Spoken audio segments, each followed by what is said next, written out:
Hello guys, welcome back. If you've watched our video before, you've liked, shared and subscribed, you are the real MVP. It's because of you we are growing gradually but surely.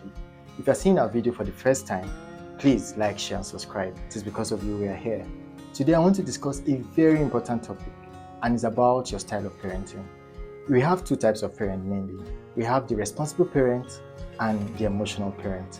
I know people are expecting me to say irresponsible, but the truth is, as long as you provide a measure of care for your child, you are not irresponsible. But then, who is a responsible parent and who is an emotional parent? A responsible parent is one who understands that they have in control their response. So, responsible, of course, is a collapse of two words, response and ability. So, a responsible parent have the ability to control their response because it is within their power and not because of their surroundings or because of the energy they get around. While an emotional parent don't really think through of what they're doing, they just react based on their emotions. I'm sure you're going to understand this in a bit. So when a child throws a tantrum in a supermarket, for instance, the parent who is emotional feels the embarrassment around and the shame, and they just want to take the child out of that situation. And sometimes too, because of that emotion, some of them are forced to even hit the child. So that is an emotional parent.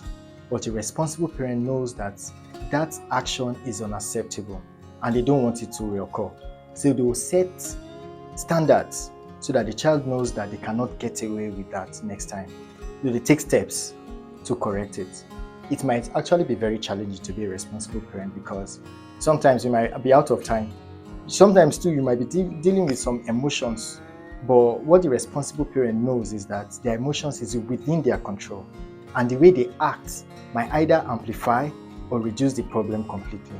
So, in that situation, a parent might take their time to even explain to the child, carry the child gently, and make sure that the child does not get that particular goods or product that he wants. Emotional parents might be embarrassed to the point where they say, okay, you pick it and they'll buy it, especially when they are well-to-do. So, knowing how to act in certain situations will differentiate you from an emotional parent or a responsible parent. However, there is a mix between these two. I remember in my previous video, I mentioned the circle of influence where sometimes we talk about our circle of control, we talk about circle of concern, and we also talk about our circle of influence. It is through this being emotional or being responsible that we can either expand our influence to things that sometimes are beyond our control and bring them under control, or by being emotional and we will collapse the circle of influence, even things that are within our control, they come out of control. Now let me break it down also that you can understand. A few days ago, my toddler came to the house, got a pen, and she wrote on my cushion. And you know how the writing of a child can be. It was very annoying to me. The first thing that came to my head was to spank her. But I thought, if I spank her, what reaction will come out of it? Now, this is a toddler who really does not understand a lot of things. I did not even get to teach her how to write. You know, when they go to my neighbor's house, they do all these their mock lessons, give them pen and paper, and they write on it. So when she came to our house now, and she got hold of a pen, guess what? The next place she wanted to write was on the couch. And she did a whole lot of design I didn't like.